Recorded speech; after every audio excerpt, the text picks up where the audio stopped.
As expected, some will not want to talk. And there's a few here and there that are downright just disrespectful and everything else. But there are many, there are a good number who are actually willing to stop, willing to talk, and that's our opportunity to minister. I had this car pull over. She told me that she had gotten a bag before in the past, and she had called Planned Parenthood because she was starting to have some abnormal bleeding, and she was concerned that she was having a miscarriage, and she was told that they couldn't offer any help for her. So she drove all the way out here just to find us, hoping that she'd find us on the sidewalk. And we advised her to go to the ER, so she did, and I was texting her, and we were praying while she was there, and the pregnancy was gonna make it. So she was very excited and texted me back and just wanted to let us know that she was grateful for us being there when she needed it. So I was standing on the sidewalk one day, and this guy stops and is like, "Hey, do you know where the fingerprint place is?" I'm like, "No, sorry, I don't." And half an hour later, I'm still out here doing this thing, and I see his truck pull back up, and I see him get out. And the guy comes up to me, and he says, "How much you want to grab a coffee sometime?" Totally took me off guard. I was like, "I don't really know anything about you." So he says, "You can get to know me if you want, and then we could go to coffee." And so I said, "Are you a Christian?" And he said, yeah. We met for coffee the next day.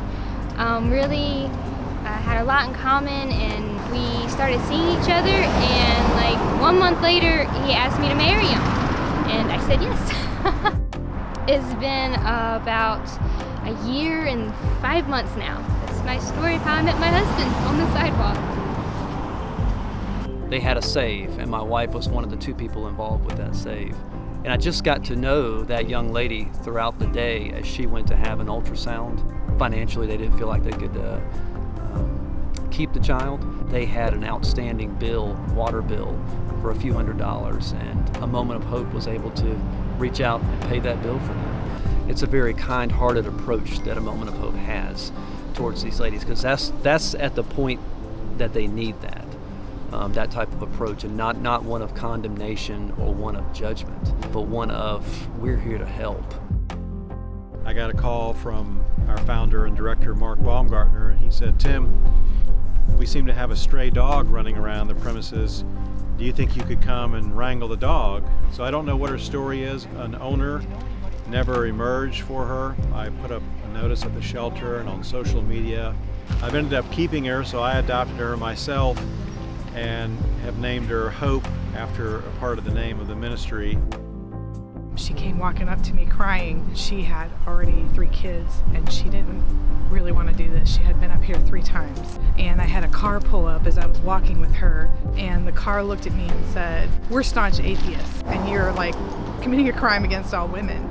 I said, "I've had 2 abortions, and I've had 13 pregnancies, and because of them not telling me that with each abortion there's scar tissue and it will prohibit you from keeping a baby, they lied to me. And so I'm out here just trying to let you know that this is not true medical care." And I turned around and looked, and the young lady looked at me and said, "Is that true?"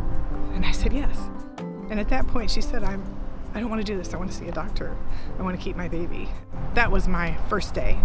And it's just out of love that I come out here every day, just to try to let somebody know that they have other options.